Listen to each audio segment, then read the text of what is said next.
निर्देश दीक्षित जी जोरदार ताली बजाकर स्वागत कर दें। जिंदाबाद, जिंदाबाद। अब मैं बहुजन समाज पार्टी की राष्ट्रीय अध्यक्ष,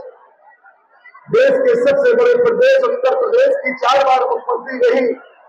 हम सबकी नेता, दलितों पिछड़ों पीड़ितों के साथ साथ सर्व समाज की नेता, मैं बड़े अदब के साथ उनसे गुजारिश करता हूं कि इस जनसभा को संबोधित करने का कष्ट करें। माननीय बहन जी, तुम संघर्ष करो। जोरदार ताली बजाकर स्वागत करें। जनसभा में इकट्ठा हुए बीएसपी के सभी छोटे बड़े पदाधिकारी, लोकसभा के लिए हो रहे आम चुनाव में अपनी पार्टी के उम्मीदवारों के समर्थन में मुझे सुनने के लिए यहाँ इकट्ठा हुए हैं, तो उसके लिए मैं आप सभी लोगों का हार्दिक दिल से आभार प्रकट करती हूँ। वैसे आप लोगों को ये मालूम है कि हमारी पार्टी कांग्रेस, बीजेपी व अन्य किसी भी विरोधी पार्टी तथा गठबंधन आदि के साथ मिलकर नहीं, बल्कि अकेले ही अपनी पार्टी के बलबूते पर ही पूरी तैयारी व दमदारी के साथ ये चुनाव लड़ रही है। इसके साथ ही हमने टिकट बंटवारे के मामले में भी सर्व समाज के लोगों को उचित भागीदारी दी, जिनको कामयाब बनाने के लिए अपनी पार्टी के लोग पूरे जी-जान से लगे हैं। हालांकि आज यहाँ इकट्ठा हुए 8 दिन वह भीड़ के जबरदस्त जोश को देखकर अब मुझे भी ये काफी हद तक भरोसा हो गया है कि पिछली बार की तरह इस बार भी आप लोग अपने प्रदेश से या लोकसभा चुनाव में अपनी पार्टी का बेहतर रिजल्ट जरूर लाएंगे, और खासकर अपने चित्रकूट मंडल की, आपके चित्रकूट मंडल की जो 2 लोकसभा की सीटें हैं, बाटा लोकसभा की सीट और हमीरपुर लोकसभा की सीट, आज आपकी भीड़ को देखकर ये एहसास हो गया है कि ये दोनों की दोनों लोकसभा की सीटें आप बीएसपी की झोली में इस बार जरूर आ रही हैं, बीएसपी के खाते में जरूर आ रही है, और बीएसपी दोनों सीटों को रिकॉर्ड तोड़ वोटों के अंतर से जीतने वाली है। इसके लिए अब मैं आप लोगों का ध्यान कुछ जरूरी बातों की तरफ दिलाना चाहती हूँ, और इस संबंध में विशेषकर मैं कांग्रेस, बीजेपी व इनके अन्य सभी सहयोगी दलों के बारे में ये कहना चाहूंगी कि आजादी के बाद शुरू में केंद्र व देश के काफी राज्यों में भी ज्यादातर सत्ता जहाँ कांग्रेस पार्टी के हाथों में ही केंद्रित रही, किंतु इनकी अधिकांश मामलों में रही गलत नीतियों एवं गलत कार्य प्रणाली आदि की वजह से ही फिर इस पार्टी को केंद्र में काफी राज्यों की भी सत्ता से बाहर होना पड़ा है, तथा यही स्थिति इनकी सहयोगी पार्टियों की भी बनी रही है, जिसके कारण ही इन पिछले कुछ वर्षों से भारतीय जनता पार्टी व इनके सहयोगी दल केंद्र एवं काफी राज्यों की भी सत्ता में काबिज हो गए हैं। लेकिन इनकी भी, बीजेपी की भी, यानी कि भारतीय जनता पार्टी की भी ज्यादातर रही जातिवादी, पूंजीवादी, संकीर्ण, सांप्रदायिक व द्वेष नीतियों एवं कार्य प्रणाली आदि से तथा इसकी तकरीर व करने में भी काफी अंतर होने की वजह से अब ऐसा लगता है इस बार ये पार्टी भी, यानी कि भारतीय जनता पार्टी भी केंद्र की सत्ता में आसानी से वापस आने वाली है, बशर्ते यदि ये चुनाव इस बार फ्री एंड फेयर होता है, तथा आम जनता के मुताबिक वोटिंग मशीनों में भी कोई गड़बड़ी आदि नहीं की जाती है। और वैसे भी इस बार चुनाव में इनकी कोई भी पुरानी एवं नई चल रही नाटकबाजी, जुमलेबाजी व गारंटी आदि काम में आने वाली नहीं, क्योंकि अब देश की जनता काफी हद तक इस बात को समझ चुकी है कि इनकी पार्टी ने अब तक देश के विशेषकर गरीबों, कमजोर तबकों, मध्यम वर्गीय एवं अन्य मेहनतकश लोगों को जो इन्हें अच्छे दिन दिखाने के असंख्य प्रलोभन भरे वायदे किए हैं तथा अनेकों हवा हवाई व कारगिल गारंटी आदि दी है, तो उनका जमीनी हकीकत में अभी तक उन्होंने लगभग 1/4 हिस्सा भी कार्य पूरा नहीं किया है, बल्कि इसके स्थान पर इनका ज्यादातर समय व ताकत भी यहाँ इनके अपने चहेते रहे बड़े बड़े पूंजीपतियों एवं धरना सेठों को ही ज्यादा से ज्यादा मालामाल व धनवान आदि बनाने में तथा उन्हें हर स्तर पर छूट देने व बचाने में ही लगी रही है, जिनके अधिकांश आर्थिक सहयोग से ही ये पार्टी व अन्य पार्टियां भी अपना संकट चलाती हैं तथा चुनाव आदि भी लड़ाती है, जिसका काफी कुछ खुलासा बॉन्ड की आई रिपोर्ट से भी हो जाता है। इस संबंध में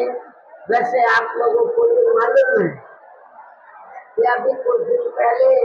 माननीय सुप्रीम कोर्ट के बॉन्ड के संबंध में जो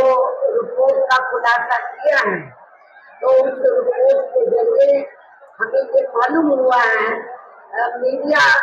में जो खबर छपी है ये मालूम हुआ है, माननीय सुप्रीम कोर्ट ने जो लिखा है, तो मीडिया के जरिए हमें ये मालूम हुआ है कि देश में कांग्रेस, बीजेपी व अन्य सभी विरोधी पार्टियां, बीएसपी को छोड़कर अन्य सभी विरोधी पार्टियों ने तो देश के बड़े बड़े पूंजीपतियों व धंधा सेठों से करोड़ों, अरबों, खरबों रुपया अपनी पार्टी के संगठन को चलाने के लिए व चुनाव आदि लड़ाने के लिए बॉन्ड के जरिए लिया। ये अखबारों में खबर छपी है और माननीय सुप्रीम कोर्ट ने भी इस बात का खुलासा किया। आपको अपनी पार्टी पर फक्र होना चाहिए, गर्व होना चाहिए कि पूरे देश में अकेले बहुजन समाज पार्टी एक ऐसी पार्टी है जिसमें किसी भी पूंजीपतियों धंधा से एक भी रुपया नहीं है। ये रिपोर्ट में भी छपा है और माननीय सुप्रीम कोर्ट ने स्पष्ट है कि हमारी पार्टी किसी भी हमारी पार्टी दूसरी पार्टियों की तरह अपने संगठन को चलाने के लिए या चुनाव आदि लड़ाने के लिए तो हम बॉन्ड आदि के जरिए देश के बड़े बड़े पूंजीपतियों व धंधा सेठों से पैसा नहीं लेते। हमारी पार्टी अपने संगठन को चलाने के लिए तो हर साल बीएसपी मेंबरशिप के जरिए और मेरे जन्मदिन के मौके पर थोड़ा थोड़ा धन इकट्ठा करके हम लोग पार्टी का 1 साल का खर्चा निकालते हैं और चुनाव आदि लड़ाने पर भी हम थोड़ा खर्चा करते हैं। चुनाव में भी हम अपनी पार्टी के लोगों से अपील करते हैं वो थोड़ी थोड़ी मदद करें ताकि हमें दूसरों के ऊपर निर्भर न रहना पड़े। तो इस प्रकार से हम लोग अपनी पार्टी के संगठन को चलाते हैं और चुनाव आदि लड़ाते हैं। इसके साथ ही अब ऐसा लगता है कि कांग्रेस पार्टी की तरह ही बीजेपी ने भी केंद्र की तमाम सरकारी जांच एजेंसियों का ज्यादातर राजनीतिकरण कर दिया है। इसके अलावा देश के किसान वर्ग ने वर्तमान बीजेपी की सरकार में शुरू से ही अपनी विभिन्न समस्याओं को लेकर काफी ज्यादा दुखी व परेशान रहे और अभी भी है। जबकि यूपी में 4 बार हमारी पार्टी की नई सरकार ने इनके हितों का भी हर स्तर पर विशेष ध्यान रखा है। आप लोगों को ये मालूम है कि जब यूपी में 4 बार मेरे नेतृत्व में सरकार बनी तो हमने पूरे प्रदेश में किसानों को हमने समय से जो खेती करने के लिए जो साधन है समय से उपलब्ध कराए, सस्ते उपलब्ध कराए और उनकी फसल का भी हमने योगदान दिया। और खासकर आपका बुंदेलखंड क्षेत्र जो ज्यादातर जिस क्षेत्र में ज्यादातर पानी की किल्लत रहती है, कमी रहती है, तो यहाँ किसानों के सामने बहुत बड़ी दिक्कत रहती है खेती करने के लिए। आम जनता के लिए भी रोजमर्रा के लिए जो उनको पानी की जरूरत है उसकी भी काफी किल्लत रहती है, तो उसका विशेष ध्यान रखकर तो हमने बुंदेलखंड का प्राथमिकता के आधार पर पूरा ध्यान रखा है। इतना ही नहीं बल्कि केंद्र में पूर्व की रही कांग्रेस की सरकार की तरह ही वर्तमान भाजपा सरकार में भी इनकी जातिवादी, हीन, सांप्रदायिक एवं पूंजीवादी सोच रणनीतियों के चलते ही पूरे देश में सब समाज में से खासकर गरीबों, दलितों, आदिवासियों, पिछड़े वर्गों, मुस्लिम एवं अन्य धार्मिक अल्पसंख्यक समाज के लोगों का भी पूर्ण रूप से विकास व उत्थान आदि नहीं हो सका है। और इस संदर्भ में वैसे आप लोगों को ये मालूम है कि पूरे देश में यहाँ दलितों, आदिवासियों एवं अन्य पिछड़े वर्गों का सरकारी नौकरियों में वर्षों से अधूरा पड़ा आरक्षण का कोटा भी अभी तक पूरा नहीं भरा गया है। विशेषकर SC व ST वर्गों के सरकारी कर्मचारियों का पदोन्नति में आरक्षण भी अब काफी हद तक प्रभावहीन ही बना दिया गया है। और इस संबंध में मैं आपको ये याद दिलाना चाहती हूँ कि जब समाजवादी पार्टी की सरकार थी और श्री अखिलेश यादव यूपी के मुख्यमंत्री थे, तो श्री अखिलेश यादव ने SC ST वर्गों के सरकारी कर्मचारियों का पदोन्नति में जो आरक्षण पहले से मिल रहा था उसको बिल्कुल खत्म कर दिया। ये देना ही इन्होंने खत्म कर दिया। इससे स्पष्ट हो जाता है कि समाजवादी पार्टी दलितों के कितने खिलाफ है, आदिवासियों के कितने खिलाफ है और अति पिछड़ों के कितने खिलाफ है।